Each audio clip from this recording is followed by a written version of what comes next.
معروف YouTuber Recep but پر عدالت میں مبینہ طور پر وکلاء نے وحشیانہ تشدد کیا۔ اس دوران نہ صرف انہیں جسمانی چوٹیں آئیں بلکہ ان کے ساتھ شدید ناروا سلوک بھی کیا گیا۔ کل کراچی سیشن کورٹ میں رجب بٹ ضمانت کی سماعت کے لیے پیش ہوئے۔ 15 سے 20 وکلاء نے ان پر اچانک حملہ کر دیا۔ وکیل میاں اشفاق علی کے مطابق رجب بٹ کو نہ صرف پیٹا گیا بلکہ ان کے کپڑے پھاڑ دیے گئے اور منہ زخمی ہوا۔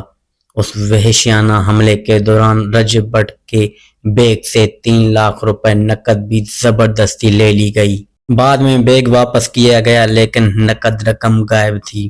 وکیل نے مزید بتایا کہ رجب بٹ کو قتل کی دھمکیاں بھی دی گئیں اور یہ واقعہ دیکھنے والے کے لیے انتہائی ہولناک لمحہ تھا۔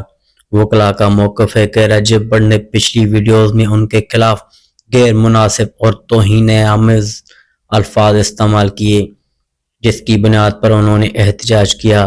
تاہم یہ حملہ نہ صرف قانونی حدود سے تجاوز ہے بلکہ ایک شہری پر وحشیانہ تشدد کی مثال بھی ہے۔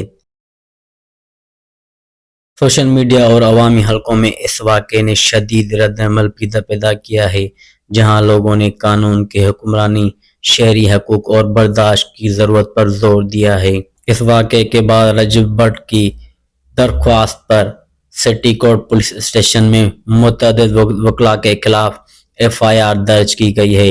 وکلاء کا کہنا ہے کہ رجب بٹ نے اپنی پچھلی عدالت کی ویڈیو میں ان کے خلاف غیر مناسب یا تہمت آمیز الفاظ استعمال کیے جس پر انہوں نے احتجاج کیا اور مقدمہ درج کیا۔